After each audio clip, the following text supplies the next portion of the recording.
When Daft Punk released their album Random Access Memories last month, it did not contain the typical auto-tuned and vocoder processed sounds that characterize their past musical successes.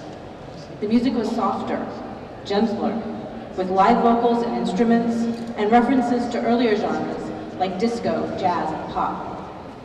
The cover itself communicates this duality, with its iconic robot helmets juxtaposed with the title in a hand-lettered treatment, evoking the human touch. The music is not entirely devoid of the technologized sound for which the band has become famous, but it's different, and it will probably not become the anthem of the club scene like its predecessors. As with music, so goes all forms of cultural production, architecture included. As technology seeps ever more into the practice of architecture, and the number of digital tools for design and fabrication multiply, architects are increasingly asking not what can I do with the latest technology, but what can't I do?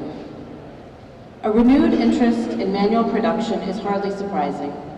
During times of great social change, times like the Industrial Revolution at the end of the 19th century, or the Information Revolution of the last 2 decades, there's always a pendulum shift, a reversal, a cohort that resists the lure of the new.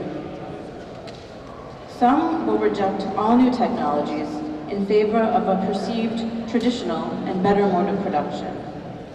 We see this in those who glorify the handmade and are faithfully committed to working with the body and with traditional, quote-unquote, machines and materials. But there's a middle way, which combines the potential of technology with the longing for the tactile. What I'm calling in shorthand digital craft is a multivalent approach in which the designer combines advanced technologies and analog inputs in the design process. This hybridization can manifest in a variety of ways. The form can be analog in origin and translated into bits. It can be digitally generated and fabricated, and then assembled with manual means. It can be conceived and made entirely in the digital realm, but the subsequent interaction with users or the environment ultimately informs its shape. Digital craft is a flexible category, designed to encompass the variety of scales, media, and object types, and to describe a broad range of making practices.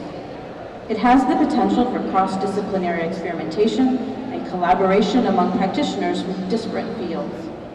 It is one direction for the future of architecture and design, and if the history of technology is any indicator, this hybridized approach will prevail. Now, I didn't expect the crowd to be quite so large tonight, but nevertheless, if what I'm describing resonates with your work, find me later and tell me about it. Thanks.